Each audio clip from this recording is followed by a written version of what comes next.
when it came to actually talking to the people that I worked with about what they believed and how their beliefs informed the ways that they lived their lives, I felt very uncomfortable. I was happy to argue about whether their beliefs were true when I was in the classroom, but when it came to actually talking to them about them in the real world, I struggled. And I realized I had missed all of these opportunities to be in conversation with people who were different than I was, to not only learn about these groups of people that I don't belong to, but to also educate about what it means to me to be an atheist in a world that's largely religious, what it means to me to be a queer person in a world that's largely heteronormative.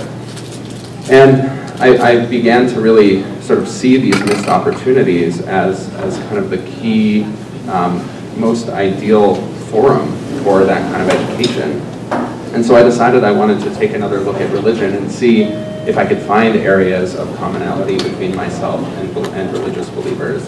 And so I went to school again, I studied religion, and I started working with an organization called Interfaith Youth Corps, which is an organization based in Chicago that works with college and university-age students of different faith backgrounds to engage them in dialogue and in common work for the common good. And as I was doing that work, I really saw tremendous value in it, but one thing that I really felt was lacking was the presence and participation of atheists, agnostics, and the non-religious. I just felt that people like me were disproportionately underrepresented in these dialogues, and I began to sort of ask myself why that was. And I felt like there was sort of one obvious answer, and that's that it's called interfaith work, and if you're an atheist, you hear that and you think, okay, well, that doesn't include me. But I felt like there had to be more to it than that. And so I decided I wanted to start exploring the idea of atheist community because I noticed that one of the sort of key entry points into interfaith dialogue for people was a connection to their own identity.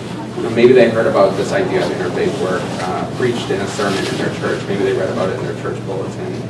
Maybe they read about it on their favorite Jewish blog.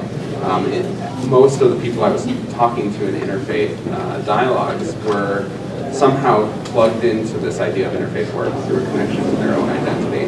And so I realized that as an atheist, I wasn't really that connected to my own community of people, and I wanted to see sort of what was out there. And I began to find that there were these emerging, vibrant atheist communities, but that there was really sincere and passionate disagreement in these communities about how to engage with religious people. But one thing I did notice is that there's a real value in these communities in terms of connecting people who are non-religious to the rest of the world.